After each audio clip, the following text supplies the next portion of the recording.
Assalamualaikum warahmatullahi wabarakatuh. Pada video kali ini kita akan membahas mengenai materi kerja pada mata kuliah termodinamika dengan dosen pengampu Dr. Haji Ade Yeti Nuryantini, SPD, MPD, MSI. Nah, sebelumnya perkenalkan dulu kami kelompok 3 yang beranggota ada Reihana Astagisa dengan NIM 12 12 07 0086, Rizky Al-Fajri dengan NIM 12 12 07 0094, Sifa Ulaila 12 12 07 01 09, dan Jahira Ula Ajkia dengan NIM 12 12 70 07 11 4.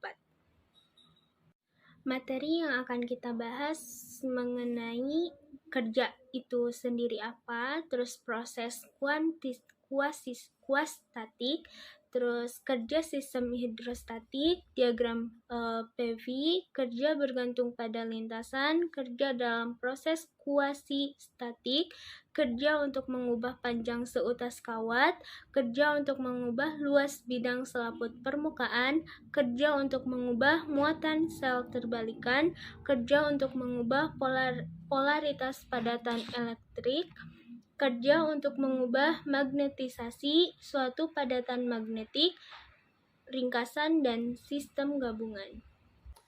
Sebelumnya, saya ucapkan terima kasih kepada moderator yang telah memberikan saya kesempatan untuk melakukan presentasi. Nah, yang pertama yang akan saya bahas yaitu mengenai kerja. Kerja dalam termodinamika adalah jumlah energi yang ditransfer dari satu sistem ke sistem lainnya, ataupun dari sistem ke lingkungan atau sebaliknya, atau suatu sistem mengalami pergeseran karena beraksinya gaya, seperti yang telah dijelaskan dalam bab 2, yaitu sistem sederhana termodinamika, menyatakan bahwa lingkungan dapat memberikan gaya pada sistem atau sentuhan antara sistem dengan benda pada temperatur tertentu. Maka bila keadaan sistem berubah, itu dikatakan terjadi interaksi, baik antara sistem dengan sistem, ataupun sistem dengan lingkungan, ataupun sebaliknya. Nah, kerja dalam termodinamika ini terbagi menjadi 2. Yang pertama yaitu kerja eksternal. Kerja eksternal adalah kerja yang dilakukan oleh sistem ke lingkungan ataupun lingkungan ke sistem. Nah, jika gaya diberikan pada sistem dan bekerja pada sistem, maka itu terjadi interaksi. Nah, dalam termodinamika ini yang dibahas adalah kerja eksternal, karena adanya interaksi sistem dengan lingkungan ataupun sebaliknya, sehingga perubahan yang terjadi dapat diberikan kuantitas makroskopis yang berhubungan dengan sistem secara keseluruhan. Nah, adapun kerja internal dalam termodinamika yaitu kerja yang dilakukan oleh bagian sistem pada sistem lainnya. Nah, yang saya tangkap itu kerja internal ini adalah kerja dalam sebuah sistem, yaitu kerja yang dilakukan oleh bagian sistem pada sistem lainnya, namun pada sistem yang sama. Nah, kalau kerja eksternal itu kan kerja yang dilakukan antara sistem dan lingkungan, berarti ada interaksi antara keduanya. Nah, sistem dan lingkungan ataupun lingkungan dan sistem. Nah, adapun kerja internal ini dalam satu sistem, salah satu bagian sistem kepada sistem yang lainnya dalam satu sistem. Yang saya tangkap itu seperti itu. Selanjutnya yaitu mengenai contoh kerja dalam termodinamika. Nah, dari pemahaman saya dan dari buku yang telah saya baca, contoh pertama yaitu mengenai sebuah tabung berbentuk silinder. Nah, yang di dalamnya itu terdapat gas berupa molekul. Nah, seperti gambar dalam PowerPoint pertama di atas. Nah, kita anggap terdapat 2 buah tabung tersebut. Yang awal mulanya itu mengandung jumlah gas atau molekul yang sama. Nah, setelah piston bergerak, ada 2 kemungkinan yang akan terjadi. Yang pertama yaitu pemampatan dan yang kedua yaitu pemuaian. Nah, adapun pemampatan di mana piston itu menjadi ke bawah dari yang awalnya sama. Nah, pemanfaatan itu ke bawah. Nah, ini dikatakan bahwa sistem dikenai kerja. Nah, jadi sistem terhadap molekul gas. Nah, adapun pemuaian yang tadinya sama, si piston itu menjadi ke atas. Nah, ini disebut pemuaian, di mana sistem melakukan kerja, jadi molekul terhadap sistem. Nah, dari yang saya tangkap, contoh ini termasuk ke dalam kerja internal, karena menurut saya ini terjadi dalam satu sistem yang dikatakan bagian sistem terhadap sistem yang lainnya. Nah, adapun contoh kedua yaitu contoh dari kerja eksternal yang terdapat dalam buku, yaitu magnet yang terletak jauh dari penghantar listrik eksternal, maka perubahan magnetisasi dalam magnet tidak disertai kerja. Namun, jika magnet mengalami perubahan magnetisasi ketika dilingkungi oleh penghantar listrik arus besar, akan ditimbulkan oleh penghantar sehingga terjadi pemindahan listrik eksternal. Jadi, sebuah sistem melakukan kerja sistem harus berinteraksi dengan penghantar listrik ataupun dengan magnet lain. Nah, seperti gambar kedua yang di bawahnya itu contoh adalah charging an electric system. Nah, ya dari yang saya tangkap ini kan ada dua buah sistemnya dalam sistem yang berbeda, yaitu mobil dan charging and electric system. Nah, jadi charging and electric system ini adalah tempat ngecas mobil listrik gitu. Nah, kan diberikan nih kepada mobil. Nah, sehingga si sistem ini dikenai kerja gitu dari charging and electric system, jadi mobil dapat bergerak gitu. Seandainya mobil ini tidak dikenai charging and electric system ini, maka mobil tidak dapat bergerak. Seperti itu. Pembahasan selanjutnya yaitu mengenai proses kuasi statik. Nah, proses kuasi statik ini memiliki syarat, yaitu jika sistem berada dalam kesetimbangan termodinamika. Nah, pada pertemuan sebelumnya telah dibahas bahwa sistem dikatakan berada dalam kesetimbangan termodinamika itu jika pertama yaitu sistem dalam kesetimbangan mekanis yang secara garis besar yaitu berupa gaya. Lalu yang kedua berada dalam kesetimbangan termal yang secara garis besar itu berhubungan dengan temperatur atau suhu. Dan yang ketiga yaitu kesetimbangan kimia yang berarti garis besarnya itu reaksi kimia. Nah, kuasi statik adalah suatu sistem seolah-olah statis tapi sebenarnya digerakkan atau bergerak secara perlahan. Nah, kuasi statik memungkinkan untuk menentukan kerja pada sistem gas yang mengalami turbulensi, karena pada tiap tahapan proses pada kuasi statik dapat kita anggap seimbang. Nah, sebagai contohnya itu kita ambil dari contoh yang sebelumnya, yaitu sebuah tabung yang di dalamnya memiliki gas ataupun molekul pada tekanan yang sama ataupun volume yang sama, terus terdapat piston. Nah, apabila piston tersebut digerakkan naik turun, maka volume dalam tabung gas itu akan berubah.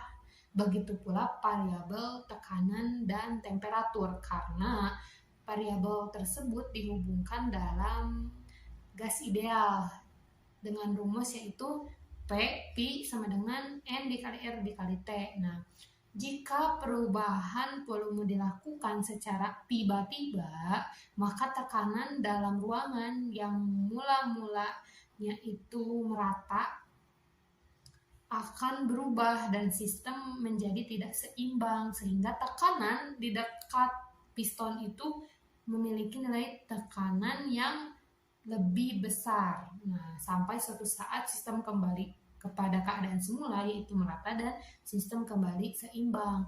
Nah, berbeda jika sistem tersebut ataupun pistonnya itu digerakkan secara perlahan-lahan, maka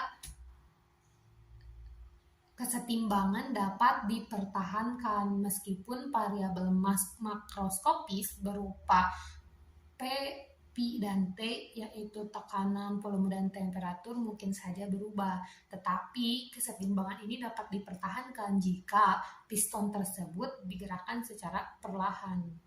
Itu karena proses kuasi statik ini yaitu kuasi yang sebenarnya yang artinya itu tidak sebenarnya, dan statik yang artinya setimbang. Jadi proses kuasi statik adalah proses perubahan perlahan-lahan dengan mempertahankan keseimbangan.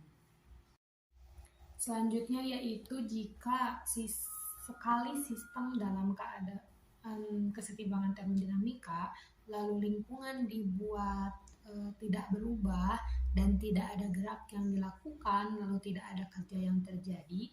Namun jika jumlah gaya eksternalnya diubah sehingga terjadi gaya berhingga yang beraksi pada sistem, lalu sistem menjadi tak berimbang. Maka persyaratan kesetimbangan mekanik tidak lagi dipenuhi jika keadaan berikut ini timbul, seperti tulisan yang ada di dalam PowerPoint, yaitu yang pertama, gaya tak berimbang dapat terbentuk dalam sistem. Lalu yang kedua, sebagai akibat turbulensi, percepatan, dan seterusnya. Ini distribusi temperatur pasar bersama dapat timbul atau dapat juga timbul perbedaan temperatur antara sistem dengan lingkungannya. Lalu yang ketiga, perubahan gaya dan temperatur yang mendadak dapat menimbulkan reaksi kimia atau perpindahan unsur kimia. Selanjutnya yaitu penjelasan mengenai kerja sistem hidrostatik. Nah, dalam PowerPoint gambar tersebut yaitu tabung yang di dalamnya terdapat gas. Nah, di atasnya terdapat piston. Nah, dalam gambar tersebut terjadi pemuaian yang telah dijelaskan sebelumnya. Mula-mula, gas ideal menempati ruang dengan volume V dan tekanan P.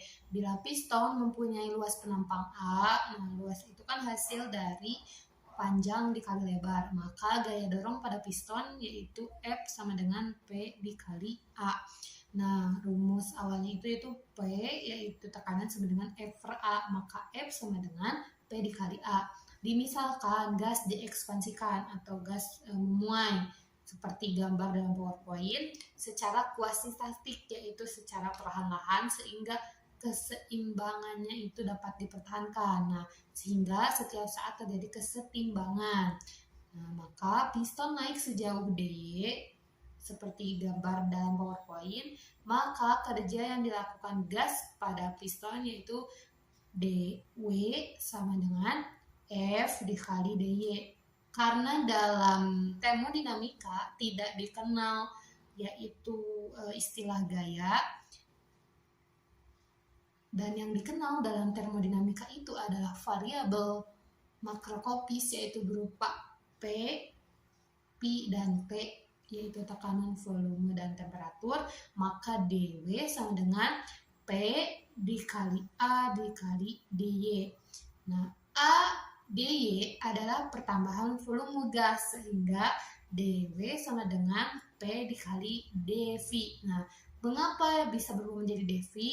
Seperti yang kita ketahui bahwa A di sini adalah luas penampang yaitu panjang dikali lebar, dan dy ya dalam gambar dalam PowerPoint itu menggambarkan tinggi. Nah, seperti yang kita ketahui bahwa hasil volume itu yaitu panjang kali lebar dikali tinggi. Nah, tadi luas adalah hasil kali dari panjang dikali lebar. Maka kita kalikan saja A dikali dy, yaitu luas dikali tinggi, maka dihasilkan volume. Maka dW sama dengan P dikali dV. Selanjutnya yaitu melanjutkan penjelasan dari PowerPoint sebelumnya. Dimisalkan yang sama yaitu sebuah sistem hidrostatik dalam silinder dengan piston memiliki luas penampang silinder A, tekanan pada sistem permukaan piston P dan besarnya gaya yaitu P dikali A. Ternyata lingkungan menentang gaya piston sehingga ada gaya lawan. Nah, gaya lawan ini hanya boleh berbeda sedikit nilainya dengan gaya P dikali A. Nah, ternyata jika besar ataupun berbeda sedikit nilainya antara gaya lawan dengan gaya piston yang bergerak sejauh dx ataupun dy dan arahnya itu berlawanan dengan gaya P dikali A, maka timbul kerja infinitesimal dw. Jadi dw itu sama dengan min bernilai negatif P dikali A dikali dx ataupun dy sama saja. Tetapi telah diketahui sebelumnya bahwa A dikali dx ataupun A dikali dy itu yaitu dv, sehingga dw sama dengan min P dikali dv. Nah, perlu diketahui bahwa min P dikali dv itu dv bernilai positif, yang artinya pemuaian, dan kerjanya bernilai negatif. Adapun P dikali dv bernilai positif, itu sebaliknya, dv bernilai negatif, terjadi pemampatan seperti yang telah dijelaskan sebelumnya, dan kerja bernilai positif. Nah, jika timbul gelombang atau turbulensi pada sistem, maka dw sama dengan min P dv itu tidak berlaku. Nah, dalam proses kuasi-statik berhingga dengan perubahan volume dari VI ke VF, kerja ialah W sama dengan min integral VI sampai VF P dikali dv. Ketika berubah dari volume VI ke VF, maka WIF sama dengan min integral VI sampai VF P dikali dv. Pemuaian dari F ke I dengan lintasan sama tetapi arah berlawanan, maka kerjanya yaitu WFI sama dengan min integral VI sampai VF. Kebalik. WFI sama dengan min integral VF sampai dengan VI P dikali dv. Bila lintasannya kuasi statik, maka WIF sama dengan min WFI. Baik, terima kasih kepada moderator. Untuk pembahasan yang selanjutnya yaitu ada diagram PV. Dalam termodinamika, keadaan gas maupun proses yang dialami gas lebih sering digambarkan dalam diagram PV. Diagram ini terdiri dari sumbu volume gas arah datar dan sumbu tekanan gas arah vertikal. Suatu keadaan yang dimiliki gas diwakili oleh satu titik pada diagram PV. Titik yang berbeda mengandung informasi tekanan, suhu, atau volume yang berbeda sehingga mewakili keadaan yang berbeda. Nah, jika gas mengalami proses kuasi-statik dari suatu keadaan ke keadaan lainnya, maka proses tersebut direpresentasikan oleh sebuah kurva yang menghubungkan titik awal yaitu keadaan awal dan titik akhir yaitu keadaan akhir pada diagram PV. Keadaan gas selama proses ditentukan oleh nilai P, V, dan T pada titik-titik sepanjang kurva. Yang selanjutnya yaitu ada proses isochorik, yaitu proses isochorik adalah proses yang berlangsung pada volume tetap. Jika digambarkan pada diagram PV, kurva proses isochorik adalah kurva tegak. Contoh proses ini adalah proses yang berlangsung pada gas dalam wadah tertutup yang volumenya tidak berubah selama proses berlangsung. Selanjutnya yaitu ada proses isobarik. Proses isobarik adalah proses yang berlangsung pada tekanan tetap. Jika digambarkan pada diagram PV, kurva proses isobarik adalah kurva mendatar. Contoh proses ini adalah proses yang berlangsung dalam wadah yang dilengkapi sebuah piston di bagian atasnya. Piston tersebut dapat bergerak. Piston tersebut mendapat tekanan dari udara luar atau atmosfer sehingga nilainya konstan. Dengan demikian tekanan dalam gas juga konstan. Selanjutnya yaitu ada proses isotermal. Proses isotermal adalah proses yang berlangsung pada suhu tetap dengan menggunakan persamaan gas ideal P sama dengan nRT dibagi V, maka P berbanding terbalik dengan V. Contoh proses ini adalah proses yang berlangsung dalam wadah logam di mana wadah tersebut dicelupkan dalam air yang volumenya sangat besar. Karena volume air yang sangat besar, maka selama proses berlangsung suhu air dapat dianggap konstan sehingga suhu gas dalam wadah juga dianggap konstan. Juga proses ini dapat dihasilkan dengan memasang pemanas otomatis yang bisa mengontrol suhu sehingga konstan. Selanjutnya yaitu ada kerja bergantung pada lintasan. Nah, kerja bergantung pada lintasan ini yaitu gaya konservatif. Ketika kita melemparkan sebuah benda ke atas, maka akan terjadi perlambatan yang diakibatkan oleh energi kinetik diubah menjadi energi potensial. Saat benda jatuh kembali, maka terjadi pertambahan laju benda akibat dari perubahan energi potensial menjadi energi kinetik. Jika tidak ada hambatan udara, benda akan bergerak dengan laju yang sama dengan laju saat benda dilemparkan. Dilansir dari University Physics oleh Sierz and Zemanski tahun 2002, gaya konservatif merupakan gaya yang dapat menghasilkan perubahan dua arah, yaitu antara energi kinetik dan energi potensial. Contoh dari energi konservatif adalah gaya gravitasi dan gaya pegas. Sifat-sifat gaya konservatif: 1. Selalu bisa dinyatakan sebagai perbedaan antara nilai akhir dan nilai awal dari fungsi energi potensial. Yang kedua yaitu bisa bolak-balik, bersifat reversible atau bisa diubah kembali ke asalnya. Yang ketiga tidak bergantung pada lintasan benda, hanya bergantung pada lintasan di titik awal dan di titik akhir. Keempat, saat di titik awal dan akhir yang sama pada lintasan tertutup, maka kerja total yang dihasilkan sama dengan 0. Nah, gaya non-konservatif, tidak semua gaya adalah konservatif. Gaya hambatan pada fluida merupakan gaya yang tidak konservatif. Misal jika kita melempar benda ke udara, dengan hambatan udaranya melakukan kerja negatif pada benda tersebut. Pada saat benda-benda naik dan turun, benda akan kembali dengan laju dan energi kinetik yang lebih kecil, serta tidak ada cara untuk mengembalikan energi mekanik yang hilang. Gaya tersebut dinamakan gaya non-konservatif. Dan sifat-sifat untuk gaya non-konservatif sendiri yaitu gaya yang dilakukan tidak dapat dinyatakan dalam fungsi energi potensial, dan yang kedua yaitu bersifat tidak bolak-balik atau tidak reversible. Selanjutnya yaitu ada pembahasan mengenai kerja dalam proses kuasi-statik.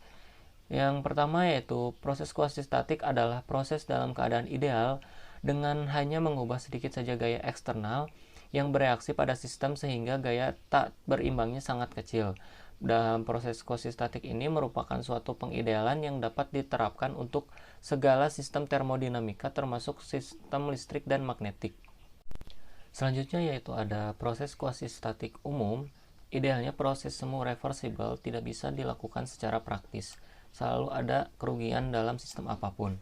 Dengan beberapa asumsi kita dapat menganggap beberapa proses sebagai proses semu. Nah, yaitu proses gas ideal dengan kecepatan lambat, lalu proses kompresi dengan kecepatan yang lama, lalu proses yang dapat dibalik, dan keempat yaitu pertumbuhan pohon reservoir suhu besar.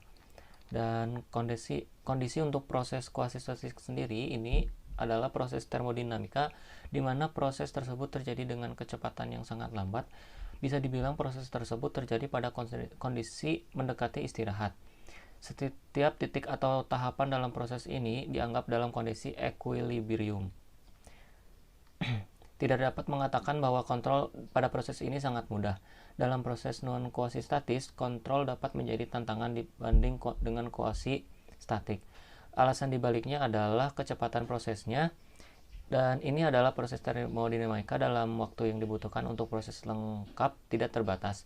Proses ini sangat efisien karena tidak ada kerugian, tidak ada gesekan atau pembentukan panas karena gesekan. Dalam kasus proses non-kuasi ada gesekan yang pada akhirnya rugi sehingga kurang efisien daripada kuasi. Nah, proses ini bersifat reversible. Perangkat yang mengerjakan proses ini menghasilkan pekerjaan yang maksimal. Selanjutnya yaitu ada pentingnya proses kuasi-statik. Ini diusulkan pada tahun 1909 sebagai proses kuasi-statis, yaitu proses penting di bidang termodinamika untuk analisis, memberikan pekerjaan keluaran maksimum dalam sistem. Meskipun proses ini ideal, proses dalam berbagai penelitian ini sangat luas. Dalam proses ini, sistem tetap dalam kesetimbangan untuk waktu yang sangat kecil. Alasan dibalik pentingnya di bidang teknik ini adalah proses ini mudah untuk dianalisis dan perangkat apapun yang bekerja pada proses ini menghasilkan pekerjaan yang maksimal dan tidak ada energi yang hilang. Untuk pembahasan yang selanjutnya yaitu ada kerja untuk mengubah panjang seutas kawat. Nah, dalam bab ini jika panjang seutas kawat ditarik gaya C berubah dari L menjadi L plus DL, kerja infinitesimal yang dilakukan pada kawat ialah dW sama dengan C dL. Nilai dL positif berarti pemuaian kawat, artinya kerja pasti terjadi pada kawat, yaitu kerja positif. Untuk perubahan panjang tertentu dari Li ke LF, yaitu W sama dengan integral LF dan LI ambang batas LF C dL, dengan C menyatakan besar gaya sesaat pada setiap saat selama proses itu berlangsung. Jika kawat mengalami gerak yang melibatkan gaya tidak berlimbang yang besar, integralnya tidak dapat dicari dengan memakai koordinat termodinamik yang mengacu pada kawat secara keseluruhan. Nah, bagaimana kawat ini dapat berubah panjang? Yaitu kawat berubah panjangnya sebesar dL karena gaya F.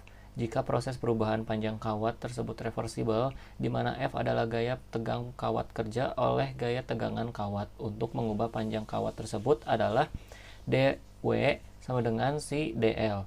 Dengan anggapan F selalu positif, sedangkan dL berharga positif apabila kawat bertambah panjangnya, dan dL berharga negatif apabila kawat berkurang panjangnya. Maksudnya adalah kerja berharga positif jika sistem melakukan kerja terhadap lingkungan dan kerja berharga negatif jika lingkungan melakukan kerja terhadap sistem. Materi selanjutnya yaitu kerja untuk mengubah luas bidang selaput permukaan. Yang bisa kalian lihat di gambar, selaput permukaan ganda dengan cairan diantaranya yang terbentang pada kerangka kawat, dengan salah satu sisinya itu dapat digerakkan, yang bisa kalian lihat di gambar ya. Jika kawat itu tergerakkan itu panjangnya L dengan tegangan permukaannya delta, maka gaya yang bereaksi pada kedua selaput itu yaitu 2 delta L. Untuk pergeseran infinitemal dx-nya yaitu dW sama dengan 2 delta L dx. Nah, tetapi untuk dua selaput itu beda lagi, yaitu 2L dx sama dengan dA. Nah, sistem selaput permukaan keadaan dapat digambarkan termodinamikanya dengan tegangan permukaan SAT. Ada juga kerja untuk mengubah luas selaput permukaan sejumlah dA dinyatakan dengan delta W sama dengan SdA. Nah, untuk perubahan luasnya itu bisa kita gambarkan dengan W12 integral A1 sampai dengan A2 SdA. Nah, kemudian materi selanjutnya itu kerja untuk mengubah muatan sel terbalikan. Nah, menurut kesepakatan, arus listrik diperkirakan sebagai gerakan muatan listrik positif dari daerah potensial yang lebih tinggi ke daerah-daerah potensial yang lebih rendah. Nah, walaupun arah geraknya itu bertentangan dengan arah rimban elektron, namun kesepakatan itu tetap dipakai. Nah, dan menguntungkan bila dipakai juga ke dalam termodinamika. Nah, sistem sel terbalikan ini keadaannya dapat digambarkan dengan koordinat termodinamik elektromotasi gamma ZT. Nah, pada proses pemuatan sel terbalik ini kerja yang dilakukan yaitu delta W sama dengan gamma DZ. Nah, jika terdapat perubahan berhingga dari Z1 ke Z2, kerja yang dilakukan sistem W12 sama dengan integral 2 gamma DZ. Nah, jika Z berubah dengan jumlah berhingga yaitu W sama dengan integral Z1 ke dalam ZF. Nah, gamma DZ. Nah, jika arus I maka dalam jangka waktu dt kuantitas dz sama dengan 1 dt dan W sama dengan integral I ke F gamma I dt. Nah, dengan gamma dalam volt dan muatan dalam kolom kerja akan dinyatakan dalam joule. Materi selanjutnya yaitu kerja untuk mengubah polarisasi padatan dielektrik. Nah, lempengan bahan dielektrik isotrop yang diletakkan di antara keping penghantar keping sejajar yang bisa kita lihat di gambar. Nah, sistem lempengan dielektrik keadaannya dapat digambarkan dengan koordinat medan listrik EPT. Nah, kerja yang dilakukan untuk menaikkan polarisasi padatan dielektrik sejumlah dP dinyatakan dengan delta W sama dengan EDP. Nah, jika polarisasi diubah sejumlah tertentu dari P1 ke P2, yaitu W12 sama dengan integral P1 hingga ke P2 EDP. Nah, untuk di elektrik padatan, keping kapasitornya merupakan bidang datar sejajar yang bisa berbentuk bundar atau segi empat. Nah, keping kapasitor untuk di elektrik, cairan atau gas berupa silinder, tegak, sesumbu. Kerja untuk mengubah magnetisasi suatu pandatan magnet. Nah, sebelumnya itu meninjau dari cuplikan bahan magnetik dalam bentuk cincin yang luas penampangnya itu rata-rata dan kelilingnya itu rata-rata. Nah, bisa diandaikan oleh kita ya, kawat yang tersekat itu dililitkan pada bagian magnet cuplikannya itu. Jadi dililitkan seperti pada gambar yang di samping ini. Nah, sehingga terbentuk lilitan toroidal. Kenapa disebut toroidal? Karena berbentuk bulat. Lilitan yang rapat ini ya gitu. Bentar. Bukan, kerja adalah interaksi antara dua sistem. Nah, sedemikian hingga apa yang terjadi pada tiap sistem pada permukaan batas interaksinya dapat dialami dengan efek tunggal di luar tiap sistem. Berubah perubahan tinggi suatu beban dalam medan potensi gravitasi, atau bisa disebut kerja itu sistem sederhana gitu kan. Yang perlu kita perhatikan ini bahwa masing-masing ungkapan untuk kerja itu banyak definisinya. Salah satunya itu yang tadi, dan menurut dalam buku Mark Waldo itu kerja itu hasil dari kuantitas intensif dengan kuantitas ekstensif. Nah, maka kerja merupakan kuantitas ekstensif. Nah, kerja yang dilakukan oleh sistem itu dianggap sebagai kerja positif, sedangkan kerja yang dilakukan terhadap sistem itu dianggap sebagai kerja negatif. Nah, di sini itu disebutkan ada 3 jenis sistem berdasarkan jenis pertukaran yang terjadi antara sistem dan lingkungan. Yang telah kita ketahui, ada sistem tertutup, sistem terisolasi, dan sistem terbuka. Nah, kita telah mengetahui bahwa diagram kerja itu diperoleh jika koordinat intensifnya itu dirajah terhadap koordinat ekstensif yang bersesuaian. Jadi banyaknya diagram kerja sama dengan banyaknya sistem. Tapi kadang-kadang diinginkan untuk merumuskan diagram kerja yang tidak mengacu pada suatu sistem khusus, tetapi menggambarkan kelakuan setiap sistem. Nah, jika kita menetapkan kuantitas intensif seperti N per M, V per M, atau AM gitu kan, atau bisa disebut gaya rapatan gitu kan, atau kuantitas ekstensif yang bersesuaian, itu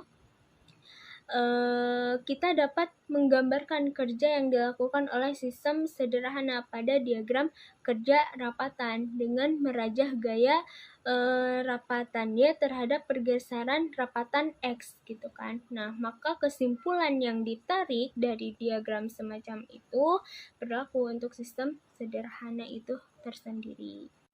Selanjutnya yaitu ada sistem gabungan. Nah, sistem gabungan itu adalah sistem yang memiliki lebih dari 3 koordinat yang banyaknya persamaan keadaan lebih dari 1. Nah, dari tinjauan sistem gabungan ini, skemanya tercantum pada gambar di samping ini yang terdiri atas 2 sistem hidrostatik sederhana yang berbeda. Nah, yang dipisahkan oleh dinding diagram untuk menjamin agar kedua bagian itu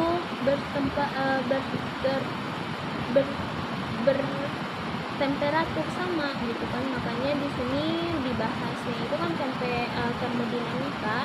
Makanya di sini tuh pengen menyatukan bahwasannya dua hidrostatik ini memiliki temperatur yang sama. Nah, terdapat lagi 5 koordinat termodinamik, yaitu PV dan P dan V. Nah, dan 2 persamaan ke atas itu, 1 untuk masing-masing sistem sederhana. Nah, akibatnya hanya 3 dari 5 koordinat itu yang bebas, hanya 5 yang bebas. Nah, dalam setiap pergeseran kecil dari masing-masing piston kerja itu, makanya di sini disebutkan dw sama dengan min P kali dv dikurangi P dikali dv, karena kerja yang dilakukan dalam proses infinitesimal ialah dw sama dengan min P dikali dv tambah OH dm. Sistem 5 koordinat ini rapatannya dengan koordinat YX ya, dan dalam kerjanya itu kayak tadi rumusnya dw Y kali dx tambah Y dx gitu. Koordinat yang bebasnya itu paling mudah dipakai untuk sistem ini ialah X dan X aksen seperti itu. Mungkin pembahasan dari saya dari sistem gabungan, ringkasan, dan kerja untuk mengubah magnetisasi suatu padatan magnet seperti itu. Mungkin cukup sekian video pembahasan mengenai kerja pada mata kuliah termodinamika kali ini. Mungkin cukup sekian. Wassalamualaikum warahmatullahi wabarakatuh.